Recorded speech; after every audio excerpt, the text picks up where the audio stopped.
જૂનાગઢમાં મહાશિવરાત્રીનો મેળો સંપન્ન, જેમાં સાધુ સંતો મહંતો જોડાયા હતા. જૂનાગઢમાં શિવરાત્રીનો મેળો થયો સંપન્ન, જેમાં હજારોની સંખ્યામાં સાધુ સંતો અને મહંતો મોટી સંખ્યામાં જોડાયા. જેમાં રાત્રિના શાહી રવેડી નીકળી, જે રવેડી બગીઓના બદલે ટ્રેક્ટરમાં નીકળી. જેમાં નાગા સાધુ અને મહંતો દ્વારા શિવમય બની કર્યા તલવારબાજી અને અંગ કસરતના દાવ પેચને જે નાગા સાધુઓના દર્શન કરવા પહોંચ્યા લાખો શ્રદ્ધાળુ, જેને લોકોએ શિવમય બની ઉજવ્યું શિવરાત્રીનો પર્વ. જે આ મોટા મેળામાં ભોજન અને ભજનનો પણ શ્રદ્ધાળુઓએ મોટા પ્રમાણમાં ભાગ લીધો. બાદમાં મહાઆરતી બાદ સાધુ સંતોએ શાહી સ્નાન કર્યું હતું. સાધુ સંતોએ વર્ષોની પરંપરા જાળવી રાખી બાદ મંદિરોમાં પણ ભવ્ય આરતીને શણગારથી દેવાધિદેવ સુશોભિત થઈ ગયા હતા. આ શિવરાત્રીના મેળામાં આવતા શ્રદ્ધાળુઓએ મોટા પ્રમાણમાં વિના મૂલ્યો મોટી મંદિરોની સંસ્થા દ્વારા અન્નક્ષેત્ર ખોલવામાં આવ્યા હતા. જેમાં આપાગીગાના ઓટલાના સંત નરેન્દ્રબાબુએ અન્નક્ષેત્ર ચાલુ રાખ્યું હતું. જે અન્નક્ષેત્ર શિવરાત્રી પહેલા શરૂ થાય છે અને શિવરાત્રી પછી બંધ થાય છે, જે વિના મૂલ્યે હોય છે. અને બીજું, માંગરોળના ખારવા સમાજ દ્વારા પણ અન્નક્ષેત્ર સતત ચાલુ હોય છે. જે અન્નક્ષેત્ર વર્ષો જૂના છે, તેઓએ પરંપરા જાળવી રાખી છે. ખડે પગે ઊભા રહી શ્રદ્ધાળુઓને જમાડે છે. તો આ રીતે જૂનાગઢનો શિવરાત્રીનો મેળો ધામધૂમપૂર્વક પૂરો થયો છે અને લાખો શ્રદ્ધાળુઓએ આશીર્વાદ લીધા અને મોટા કલાકારો દ્વારા સંતવાણી પીરસવામાં આવી. બ્યુરો રિપોર્ટ કાશમ મોહતી, જૂનાગઢ.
સાધુ સંત પીર ફકીર જ્યાં અમારે વાડીનાથમાં માલધારી સમાજમાં અમારે વાડીનાથ પ્રોગ્રામ થયો અને કેટલા સાધુ સંતો તેડાયા અને કેટલા સંતોનું દાન મોદી સાહેબે જ આપ્યું દાન અને મોદી સર અને યોગીએ આજ જો ગુજરાતના આપણે માન્યતા કહેવાતા હોય કે આપણો ગુજરાતની અંદર મોદી સાહેબ જો અયોધ્યાની અંદર રામ મંદિર બનાવી શકતા હોય ને તો આપણા ગુજરાતમાં હજી 4 ધામ થઈ શકે એટલી તાકાત છે આપણા ગુજરાતની અંદર.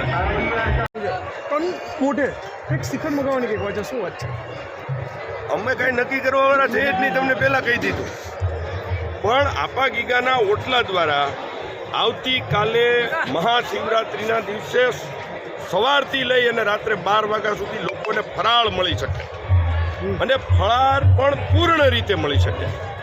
એના માટે થઈ અને એક નાનકડો પ્રયાસ એટલે કાલે 3.5 ટન શ્રીખંડનો ઓર્ડર દેવામાં આવ્યો છે.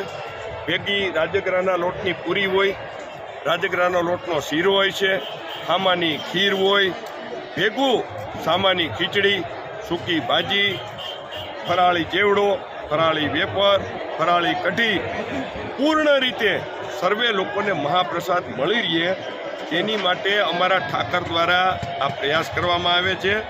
અમારો ઠાકર મજૂરી કરવા જાય છે, આમાંથી કોના નસીબની મજૂરી ઠાકર કરે એ અમને ખબર નથી, પણ એ કમાઈને દે છે અને વાપરવાવાળો અહીં વાપરે છે એટલી અમને ખબર છે. કોણ કોના નસીબનું ખાય છે એ કોઈને ખબર હોતી નથી. અને એટલે જ અમારા સદગુરુદેવે કીધું હતું કે કબીર કહે કમાલ કો અને 2 બાતા શીખ લે, કર સાહેબ કી બંદગી ઓર ભૂખે કો અન્ન દે. અને બીજી વસ્તુ પણ અમારા બાપુ એક કહેતા, તમારા માધ્યમથી કહી જ દેવું છે કે તમારી પાસે કોઈ પણ વસ્તુ છે, તમારી પરસેવાની કમાણી પરસેવામાં વપરાય, એ ખૂબ અગત્યનું છે. નીકર પછી ઘણી વખત આપણે જોતા હોય છીએ, આપણા ગઈઠા હોય, વડીલો હોય, ઘરમાં નાગ નીકળે અને એ નાગ લઈને એટલે એમ કે પિતૃ પ્રગટ થયા. હવે એ પિતૃ શું કામ પ્રગટ થયા એ કોઈને ખબર જ નથી. પહેલાંના જમાનાની અંદર દુહો 10મો વેદ દાન અલગારીએ એક દુહામાં કીધું છે, ખાટી પણ ખાધી નહીં, ખાટી પણ ખાધી નહીં અને દાટી માટી માય, દાટી માટી માય, પછી ભોરિંગ થઈને ભભૂતિયો અને ઈ રહેતો રાત. એટલે એનો કહેવાનો મતલબ એવો છે, એ દુહાનું ગુજરાતી ભાષાંતર એવું થાય છે કે પહેલાંના જમાનામાં લોકો પાસે નાની મોટી જે કાંઈ મૂડીઓ હતી, ત્યારે કોઈ તિજોરીઓ નહોતી, બેંક નહોતી, લોકર નહોતા, કાંઈ નહોતું, ત્યારે લોકો સામાન્ય સંજોગોની અંદર નાની મોટી મૂડી થઈ હોય તો એ પોતાના જે કાંઈ ચૂલા હોય એની નીચે દાટતા. ચૂલામાં પૈસા નાની મોટી લક્ષ્મી દાટી રાખે એટલે એ ત્યાં રહીએ. પછી ખાટી પણ ખાધી નહીં, પૈસા હતા પણ હારા કર્મની અંદર વાપરા નહીં, દાટી માટી માય. એટલે લોકો એવું કહે છે, શાસ્ત્ર એવું કહે છે, તમારી પાસે તમારીથી જરૂરિયાતથી વધારેના પૈસા, હું એમ કોઈ નથી કહેતો તમારું ઘર બાળીને તીરથ કરજો, એવા કોઈ દી કોઈને કાંઈ દેવું નહીં. પહેલાં ઘરે મા બાપની, ભાઈઓ કુટુંબની સેવાથી શરૂઆત કરવી. એટલે ખાટી પણ ખાતી નહીં, પણ તમારી પાસે વધારાની કોઈ સંપત્તિ હોય તો એ સંપત્તિ લોકોના ઉપયોગની માટે વપરાય, અને એ ન વપરાય તો પછી એમ કહે છે કે એને નાગનો અવતાર આવે. એટલે એ નાગનો અવતાર આવે એટલે આપણે એમ કહીએ કે આ પિતૃ આવ્યા. એ પિતૃ આવ્યા શું કામ? ઓલી દાટેલો માલ છે એને હાંચવા હાટું આવ્યા છે. એટલે કીધું ખાટી પણ ખાતી નહીં, દાટી માટી માય, પછી ભોરિંગ થઈને ભભૂતિ. અહીંયા મેનુ અમારો ઠાકર જમાડે છે. ભવનાથનું સાનિધ્ય, ઠાકરના આશીર્વાદ, મા અંબાજી અને મા બહુચરાજીના આશીર્વાદથી આ બધું ચાલે છે. અહીંયા કરતા હરતા સમાહરતા કોઈ છે નહીં. જે કાંઈ ચલાવે છે એ જેનું નામ છે એ જ ચલાવે છે. અમે તો ખાલી ફક્ત ને ફક્ત એક કડીરૂપ માણસ છે. અહીંયા આ લોકો જમે છે, કોણ જમે છે, કેવી રીતે જમે છે એ અમને કોઈ ખ્યાલ નથી, પરંતુ આજે આપણે સૌ જાણીએ છીએ કે આ ભગવાનનો મહાપ્રસાદ છે. મેનુની જો તમે વાત કરતા હો તો મેનુ આપણે સૌ જોઈએ છીએ કે રોજ 2 મીઠાઈ, રોજ સવારના પોરમાં 7 વાગે ગરમા ગરમ દેશી ઘીની જલેબી હોય, ગાંઠિયા હોય, કાલે બધાને છોલે પૂરી ખવડાવી, પરમ દિવસે બધાને પાઉંભાજીના ખવડાવી. આજે તમે જુઓ છો કે આજે બધાય લોકોને જેમ વધારે પસંદ પડે એમ આજે ચાપડી ઊંધિયાનો ભેગો પ્રોગ્રામ છે. બધું મેનુ તો હોય, પણ રોજ અલગ અલગ પ્રકારના મેનુ એના દ્વારા 2 મીઠાઈ, 2 શાક, દાળ, ભાત, શાક, રોટલી, અનેક પ્રકારના વ્યંજનો દ્વારા લોકોનો જઠરાગ્નિ શાંત કરવા માટેનો અમારો એક આ નાનકડો પ્રયાસ છે. શ્રી આપા ગીગાના ઓટલા ચોટીલા ધામ અમારા પરમ પૂજનીય સદગુરુદેવ શ્રી જીવરાજ બાપુ, ગુરુ શ્રી શામજી બાપુનો આદેશ, એમની વાત કે વધારેમાં વધારે લોકો જમે અન્ન ક્ષેત્રની અંદર અને એમના જઠરાગ્નિ ઠરે એના માટેનો માનવતાવાદી પ્રવૃત્તિઓને સાથે લઈ અને કરવાનું કામ એટલે અન્ન ક્ષેત્ર. શ્રી આપા ગીગાના ઓટલા દ્વારા આ અન્ન ક્ષેત્ર સૌથી પહેલાં ચાલુ કરવામાં આવે છે અને સૌથી છેલ્લે બંધ કરવામાં આવે છે. આ વખતે પણ 2જી તારીખથી અન્ન ક્ષેત્ર ખુલ્લું મૂકી દીધું, 1લી તારીખથી અન્ન ક્ષેત્ર શરૂ થઈ ગયું અને આવતીકાલે મહાશિવરાત્રિ બાદ પણ 1 દિવસ સુધી અન્ન ક્ષેત્ર અહીંયા ચાલુ રાખવામાં આવે છે. વધારેમાં વધારે લોકો મહાપ્રસાદ લે એ આપ સૌના માધ્યમથી હું ખૂબ ધન્યવાદ આપું છું. પત્રકાર મિત્રો, પ્રેસ મીડિયાના મિત્રો, ઇલેક્ટ્રોનિક મીડિયાના મિત્રો, આંગળી ચિંતાનું જે રીતે પૂન છે એ રીતે તમારા દ્વારા પ્રચાર પ્રસારના માધ્યમથી વધારેમાં વધારે લોકો શ્રી આપા ગીગાના ઓટલાનો મહાપ્રસાદ લેવા આવે એના માટેનો પ્રયત્ન કરો છો એ ખૂબ સરાહનીય છે. અમે તો માનવતાવાદી પ્રવૃત્તિઓને સાથે લઈ અને ચાલીએ છીએ. સનાતન ધર્મ એ કોઈ નાની વસ્તુ છે નહીં. સનાતન વસ્તુની જાગૃતતા આદિ અનાદિ કાળથી આજે કાંઈ આ ગિરનાર ક્ષેત્રની વાત કરો તો આ ભવનાથનો મેળો કેટલામો છે એ કોઈને ખબર નથી. ઉજવવાની શરૂઆત કરી એ ખબર હશે, બાકી કોઈને ખબર નથી. એટલે ભવનાથ હોય, સનાતન ધર્મ હોય, હરિદ્વાર હોય, દ્વારકા હોય, સોમનાથ મહાદેવ હોય, પછી 52 શક્તિપીઠ, આ બધા સનાતન ધર્મના જે મૂળ વસ્તુઓ છે. એટલે સનાતન તો આદિ અનાદિ કાળથી ચાલ્યો આવે છે. પરંતુ શ્રી નરેન્દ્રભાઈ મોદી દ્વારા આ વખતે જે રીતે અયોધ્યાની અંદર રામ મંદિરની અંદર મૂર્તિ પ્રતિષ્ઠાનો જે કાર્યક્રમ રાખવામાં આવ્યો એને હિસાબે સનાતન ધર્મના લોકોમાં જાગૃતતા ખૂબ વધારે આવી ગઈ છે કે પોતે સનાતની છે અને એનો દરેક લોકો ગર્વ લે છે કે ભાઈ અમે પણ સનાતન ધર્મના લોકો સાથે જોડાયેલા છે. એટલે મેળામાં વિશેષ જમાવટ છે. શ્રી આપા ગીગાના ઓટલે હરદમ લીલા લેર છે. અહીં તો હરદમ. મારું નામ રણછોડભાઈ છે.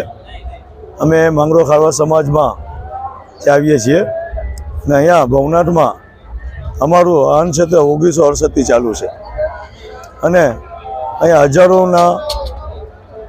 હજારો માણસો તેનો પ્રસાદનો લાભ લે છે.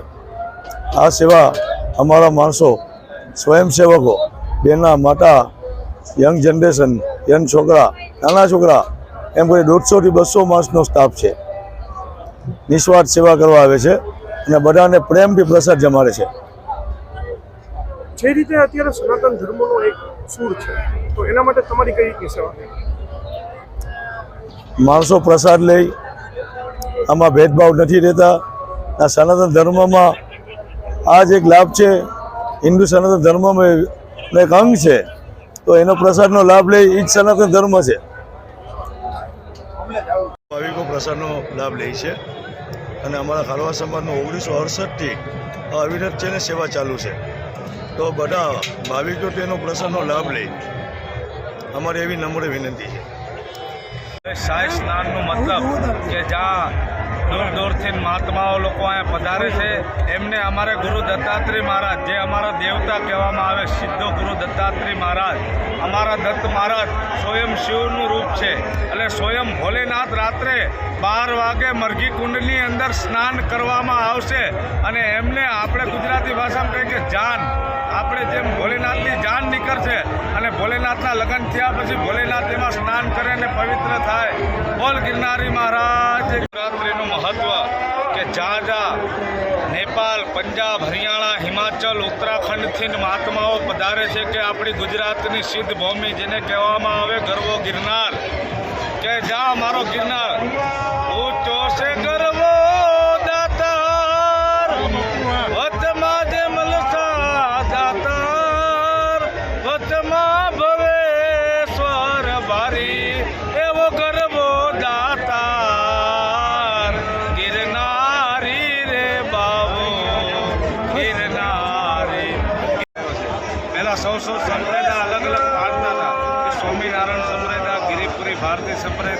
નાગા સંપ્રદાય, નિર્વાણી સંપ્રદાય, સર્વ અલગ અલગ સંપ્રદાય કરવામાં આવતી હતી. પણ જ્યારથી ને આપણું રામ મંદિર યહૂદિયાની અંદર બન્યું ત્યારે આપણું સનાતન એક થયું. બોલો જય જય શ્રી રામ.